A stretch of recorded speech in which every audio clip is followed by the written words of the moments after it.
Each level of Waldo's had its own surgical instruments, its own electrical equipment. Such surgery had never been seen before, but Waldo gave that aspect little thought. No one had told him that such surgery was unheard of. He established to his own satisfaction the mechanism whereby shortwave radiation had produced a deterioration in human physical performance. The synapses between dendrites acted as if they were points of leakage. Nerve impulses would sometimes fail to make the jump. Would leak off to where? To other space, he was sure. Such leakage seemed to establish a preferred path, a canalization, whereby the condition of the victim became steadily worse.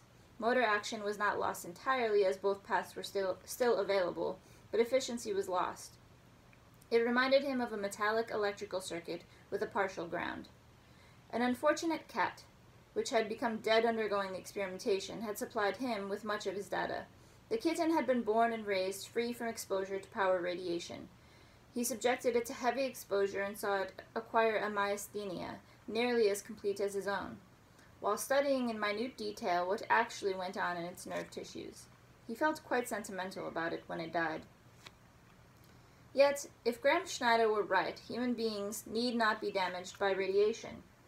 If they had the wit to look at it with the proper orientation, the radiation would not affect them. They might even draw power out of the other world. That was what Graham Schneider had told him to do. That was what Graham Schneider had told him to do. Graham Schneider had told him he need not be weak, that he could be strong. Strong. Strong. He had never thought of it. Schneider's friendly ministrations to him, his advice about overcoming the weakness he had ignored, had thrown off as inconsequential. His own weakness, his own peculiarity, which made him different from the smooth apes, he had regarded as a basic, implicit fact. He had accepted it as established when he was a small child and a final, unquestioned factor. Naturally, he paid no attention to Schneider's words insofar as they referred to him. To be strong, to stand alone, to walk, to run. Why, he could go down to Earth's surface without fear. He wouldn't mind the field. They said they didn't mind it. They even carried things, great heavy things. Everybody did. They threw things. He made a sudden convulsive movement in his primary Waldos, quite unlike his normal, beautifully economical rhythm. The secondaries were oversized as he was making a new setup. The guys tore loose. A brace plate banged against the wall. Balder was snoozing nearby. He pricked up his ears and looked around, then turned to face Waldo, questioning him. Waldo glared at him, and the dog whined. "Shut up!" The dog quieted and apologized with his eyes. Automatically, he looked over the damage. Not much, but he would have to fix it. Strength. Why, if he were strong, he could do anything. Anything! Number 6 extension Waldos and some new guys. Strong. Absent-mindedly, he shifted to the number 6 Waldos. Strength. He could even meet women. Be stronger than they were. He could swim. He could ride. He could fly a ship, run, jump. He could handle things with his bare hands. He could even learn to dance. Strong. He would have muscles. He could break things. He switched to the great Waldos with hands the size of a man's body. Strong. They were strong. With one giant Waldo, he hauled from the stockpile a 1/4-inch steel plate, held it up, shook it. A booming rumble. He shook it again. Strong. He took on both Waldos, bent it double. The metal buckled unevenly. Convulsively, he crumpled it like waste paper between the 2 huge palms. The grinding racket raised hackles on Balder. He himself had not been aware of it. He relaxed for a moment, gasping. There was a sweat on his forehead, blood throbbing in his ears. But he was not spent. He wanted something heavier, stronger. Cutting to the adjoining storeroom, he selected an L-beam, 12 feet long, shoved it through to where the giant hand could reach it, and cut back to them. The beam was askew in the port. He wrenched it loose, knocked a big dent in the port frame. He did not notice it. The beam made a fine club in the gross fist. He brandished it. Balder backed away, placing the control ring between himself and the great hands. Power, strength, smashing, unbeatable strength.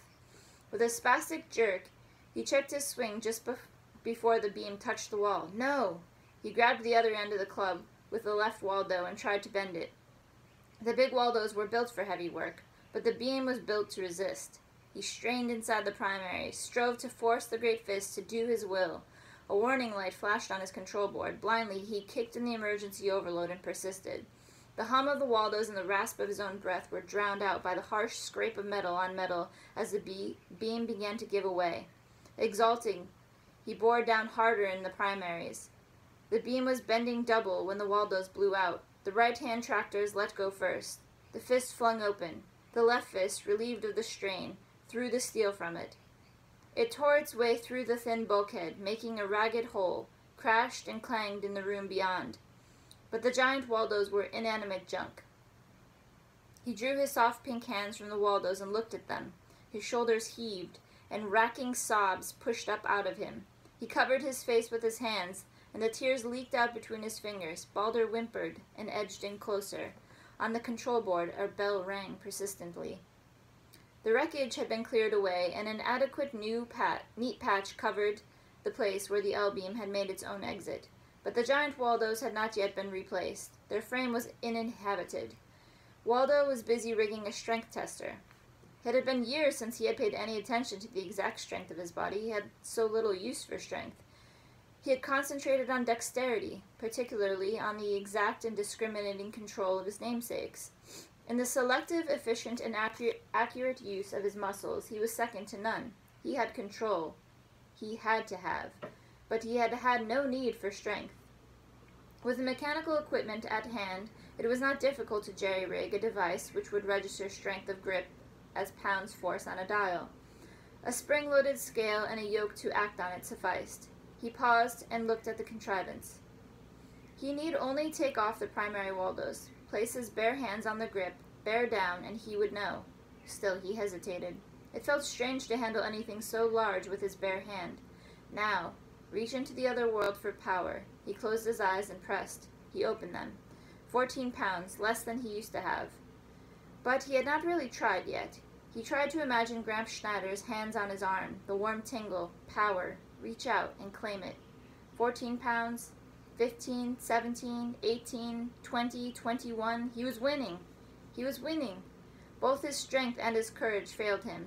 In what order he could not say. The needle spun back to 0. He had to rest. Had he really shown exceptional strength? Or was 21 pounds of grip simply normal for him at his present age and weight? A normally strong and active man, he knew, should have a grip on the order of 150 pounds. Nevertheless, 21 pounds of grip was 6 pounds higher than he had ever managed on a test. Try again. 10, 11, 12, 13. The needle hesitated. Why, he had just started. This was ridiculous. 14. There it stopped. No matter how he strained and concentrated his driving will, he could not pass that point. Slowly he dropped back from it. 16 pounds was the highest he managed in the following days. 21 pounds seemed to have been merely a fluke, a good first effort. He ate bitterness. But he had not reached his present position of wealth and prominence by easy surrender. He persisted, recalling carefully just what Schneider had said to him, and trying to feel the touch of Schneider's hands. He told himself now that he really had been stronger under Schneider's touch, but that he failed to realize it because of the Earth's heavy field. He continued to try. In the back of his mind, he knew that he must eventually seek out Gramps Schneider and ask his help, if he did not find the trick alone. But he was extremely reluctant to do so, not because of the terrible trip it entailed, though that would ordinarily have been more than enough reason, but because if he did so and Schneider was not able to help him, then there would be no hope at all. It was better to live with disappointment and frustration than to live without hope. He continued to postpone it. Waldo paid little attention to Earth time. He ate and slept when he pleased. He might catch a cat nap at any time. However, at fairly regular intervals, he slept for longer periods. Not in a bed, of course. A man who floats in air has no need for a bed. But he did make it a habit to guy himself into place before undertaking 8 hours of solid sleep, as it prevented him from casual drifting in random air currents, which might carry him unconscious against controls or switches. Since the obsession to become strong had possessed him, he had frequently found it necessary to resort to soporifics to ensure sleep. Dr. Rambeau had returned and was looking for him. Rambeau, crazy and filled with hate, Rambeau blaming his troubles on Waldo. He was not safe, even in Freehold, as the crazy physicist had found out how to pass from one space to another. There he was now, just his head poked through from the other world. "I'm going to get you, Waldo." He was gone. No, there he was behind him. reaching with his hands that were writhing antennae. "You, Waldo!" But Waldo's own hands were the giant Waldo's, and he snatched up Rambo. The big Waldo's went limp. Rambo was at him, was on him. He had him around the throat. Gramps Schneider said in his ear, in a voice that was calm and strong, "Reach out for the power, my son. Feel it in your fingers." Waldo grabbed at the throttling fingers and strained, tried. They were coming loose. He was winning. He would stuff Rambo back into the other world and keep him there. There! He had one hand free. Baldur was barking frantically. He tried to tell him to shut up, to bite Rambo, to help. The dog continued to bark. He was in his own home, in his own great room. Baldur let out one more yipe. "Quiet!" He looked himself over. When he had gone to sleep, he had been held in place by 4 light guys, opposed like the axes of a tetrahedron. 2 of them were still fastened to his belt. He swung loosely against the control ring. On the other 2, one had snapped off at his belt. Its end floated a few feet away. The 4th had been broken in 2 places, near his belt, and again several feet out. The severed piece was looped loosely around his neck. He looked the situation over. Study as he might, he could conceive of no way in which the guys could have been broken save by his own struggle in the nightmare. The dog could not have done it. He had no way to get a purchase. He had done it himself. The lines were light, being intended merely as stays. Still. It took him a few minutes to rig a testing apparatus, which would test pull instead of grip. The yoke had to be reversed. When it was done, he cut in a medium Waldo pair, fastening the severed pieces of line to the tester, and using the Waldo pulled. The line parted at 212 pounds. Hastily, but losing time because of nervous clumsiness, he re-rigged the tester for grip. He paused, whispering softly, "Now is the time, Gramps," and bore down on the grip. 20 pounds, 21, 25, up past 30. He was not even sweating. 35, 40, 1, 2, 3, 45, and 6.5, 47 pounds. With a great sigh, he let his hand relax. He was strong. Strong. When he had somewhat regained his composure, he considered what to do next. His first impulse was to call Grimes, but he suppressed it, soon enough when he was sure of himself. He went back to the tester, tried his left hand. Not as strong as his right, but almost, nearly 45 pounds. Funny thing, he didn't feel any different. Just normal, healthy, no sensation. He wanted to try all his muscles. It would take too long to rig testers for kick and shove and backlift and a dozen others. He needed a field. That was it, a 1G field. Well, there was the reception room. It could be centrifuged. But its controls were in the ring, and it was long corridors away. There was a nearer one, the centrifuge for the cuckoo clock. He had rigged the wheel with a speed control as an easy way to regulate the clock. He moved back to the control ring and stopped the turning of the big wheel. The clockwork was disturbed by the sudden change. The little red bird popped out and said, "Toot toot," once, hopefully, and subsided. Carrying in his hand a small control panel radio hooked to the motor which impelled the centrifuge wheel, he propelled himself to the wheel and placed himself inside, planting his feet on the inner surface of the rim and grasping one of the spokes so that he would be in a standing position with respect to the centrifugal force. Once it was impressed, he started the wheel slowly. Its first motion surprised him and he almost fell off, but he recovered himself and gave it a little more power. All right so far. He speeded it up gradually, triumph spreading through him as he felt the pull of the pseudo-gravitational field, felt his legs grow heavy, but still strong. He let it out, 1 full G. He could take it. He could indeed. To be sure, the force did not affect the upper part of his body so strongly as the lower, as his head was only a foot or so from the point of rotation. He could fix that. He squatted down slowly, hanging on tight to the spoke. It was all right. But the wheel swayed and the motor complained. His unbalanced weight, that far out from the center of rotation, was putting too much of a strain on a framework intended to support a cuckoo clock and its counterweight only. He straightened up with equal caution, feeling the fine shove of his thigh muscles and calves. He stopped the wheel. Baldur had been much perturbed by the whole business. He had almost twisted his neck off trying to follow the motions of Waldo. He still postponed calling Grimes. He wanted to arrange for some selection local controls on the centrifuging of the reception room in order to have a proper place in which to practice standing up. Then he had to get the hang of this walking business. It looked easy, but he didn't know. Might be quite a trick to learn. Thereafter, he planned to teach Balder to walk. He tried to get Balder into the cuckoo clock wheel, but the dog objected. He wiggled free and retreated to the farthest part of the room. No matter. When he had the beast in the reception room, he would damn well have to learn to walk. Should have seen to it long ago. A big brute like that and couldn't walk? He visualized a framework into which the dog could be placed, which would force him to stand erect. It was roughly equivalent to a baby's toddler, but Waldo did not know that. He had never seen a baby's toddler. Uncle Gus? Oh, hello, Waldo. How have you been? Ah, fine. Look, Uncle Gus, could you come up to Freehold right away? Graham shook his head. Sorry, my bus is in the shop. Your bus is too slow anyhow. Take a taxi or get somebody to drive you. And have you insult him when we get there? I'll be sweet as sugar. Well, Jimmy Stevens said something yesterday about wanting to see you. Waldo grinned. Get him. I'd like to see him. I'll try. Call me back and make it soon.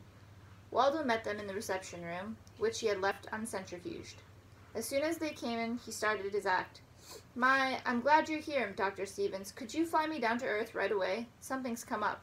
Why, I suppose so. Let's go. Wait a minute, Waldo. Jimmy's not prepared to handle you the way you have to be handled. I'll have to chance it, Uncle Gus. This is urgent. But, no buts. Let's leave at once. They hustled Balder into the ship, tied him down. Grimes saw to it that Waldo's chair was tilted back in the best approximation of a de-acceleration rig. Waldo settled himself into it, closed his eyes to discourage questions. He sneaked a look and found Grimes grimly silent. Stevens made very neatly a record trip, but set them down quite gently on this parking flat over Grimes' home. Grimes touched Waldo's arm. How do you feel? I'll get someone and we'll get you inside. I want to get you to bed. Can't do that, Uncle Gus. Things to do. Give me your arm, will you? Huh? But Waldo reached for the support requested and drew himself up. I'll be all right now, I guess. He let go of the physician's arm and started to the door. Will you untie Balder? Waldo! He turned around, grinning happily. Yes, Uncle Gus, it's true. I'm not weak anymore. I can walk. Grimes took hold of the back of one of the seats and said shakily, Waldo, I'm an old man. You ought not to do things like this to me. He wiped his eyes. Yes, agreed Stevens. It's a damn dirty trick. Waldo looked blankly from one face to the other. I'm sorry, he said humbly. I just wanted to surprise you.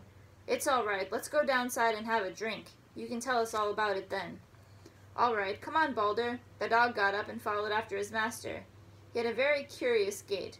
Waldo's trainer, Gadget, had taught him to pace instead of trot. Waldo stayed with Grimes for days, gaining strength, gaining new reflex patterns, building up his flabby muscles. He had no setbacks. The myasthenia was gone. All he required was conditioning. Grimes had forgiven him at once for his unnecessarily abrupt and spectacular revelation of his cure, but Grimes had insisted that he take it easy and become fully readjusted before he undertook to venture out unescorted.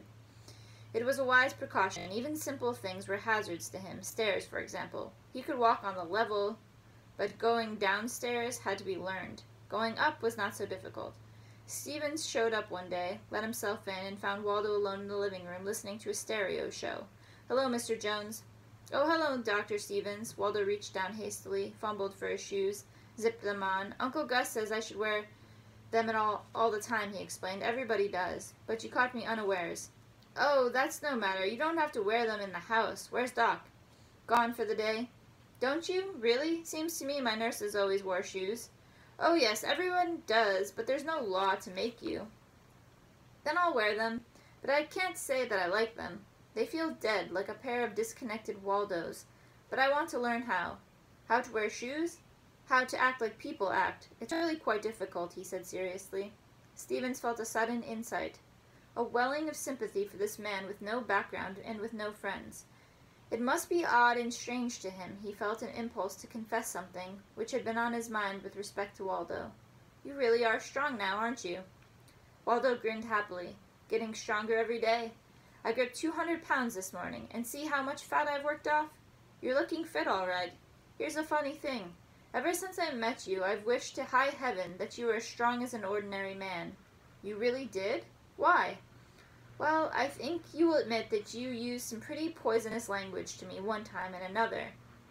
You had me riled up all the time. I wanted you to get strong so that I could just beat the hell out of you. Waldo had been walking up and down, getting used to his shoes. He stopped and faced Stevens. He seemed considerably startled. You mean you wanted to fist fight me? Exactly. You used language to me that a man ought not to use unless he's prepared to back it up with fists. If you had not been an invalid, I would have pasted you one, any number of times. Waldo seemed to be struggling with a new concept. I think I see, he said slowly. Well, all right. And on the last word he delivered a roundhouse swipe with plenty of power behind it. Stevens was not in the least expecting it. It happened to catch him on the button. He went down out cold. When he came to, he found himself in a chair. Waldo was shaking him. Wasn't that right? He said anxiously. What did you hit me with? My hand? Wasn't that right? Wasn't that what you wanted? Wasn't that what I... He still had little bright lights floating in front of his eyes, but the situation began to tickle him. Look here, is that your idea of the proper way to start a fight? Isn't it? Stevens tried to explain to him the etiquette of fisticuffs, contemporary American. Waldo seemed puzzled, but finally he nodded. I get it. You have to give the other man warning. All right, get up and we'll do it over. Easy, easy, wait a minute. You never did give me a chance to finish what I was saying. I was sore at you, but I'm not anymore. That is what I was trying to tell you. Oh, you were utterly poisonous, there is no doubt about that, but you couldn't help being. I don't mean to be poisonous, Waldo said seriously. I know you don't, and you're not. I rather like you now that you're strong. Do you really? Yes, I do, but don't practice any more of those punches on me. I won't. But I don't understand. But do you know, Dr. Stevens, call me Jim. Jim, it's a very hard thing to know just what people do expect. There's so little pattern to it. Take belching. I didn't know it was forbidden to burp when other people are around. It seems obviously necessary to me, but Uncle Gus says not. Stevens tried to clear up the matter for him. Not too well, as he found that Waldo was almost totally lacking in any notion, even theoretical, of social conduct. Not even from fiction had he derived a concept of the intricacies of mores, as he had read almost no fiction. He had ceased reading stories in his early boyhood because he lacked the background of experience necessary to appreciate fiction. He was rich, powerful, and a mechanical genius, but he still needed to go to kindergarten. Waldo had a proposition to make. Jim, you've been very helpful. You explain these things better than Uncle Gus does. I'll hire you to teach me. Stevens suppressed a slight feeling of pique. Sorry, I've got a job that keeps me busy. Oh, that's all right. I'll pay you better than they do. You can name your own salary. It's a deal. Stevens took a deep breath and sighed. You don't understand. I'm an engineer. I don't hire out for personal service. You can't hire me. Oh, I'll help you all I can, but I won't take money for it. What's wrong with taking money? The question Stevens thought was stated wrongly. As it stood, it could not be answered. He launched into a long, involved discussion of professional and business conduct. He was really not fitted for it. Waldo soon bogged down. I'm afraid I don't get it, but see here, could you teach me how to behave with girls? Uncle Gus says he doesn't dare take me out in company. Well, I'll try. I'll certainly try, but Waldo, I came over to see you about some of the problems we're running into at the plant. About this theory of the two spaces that you were telling me about. It's not theory, it's fact. All right, what I want to know is this. When do you expect to go back to Freehold and resume research? We need some help. Go back to Freehold? I haven't any idea. I don't intend to resume research. You don't? But my heavens, you haven't finished half the investigations you outlined to me. You fellows can do 'em. I'll help out with suggestions, of course. Well, maybe we could interest Gramps Schneider, Stevens said doubtfully. I would not advise it, Waldo answered. Let me show you a letter he sent me. He left and fetched it back. Here. Stevens glanced through it. Your generous offer of your share in the new power project I appreciate, but truthfully I have no interest in such things and would find that responsibility a burden. As for the news of your new strength, I am happy but not surprised. The power of the other world is his who would claim it. There was more to it. It was written in a precise Spencerian hand, a trifle shaky. The rhetoric showed none of his colloquialisms,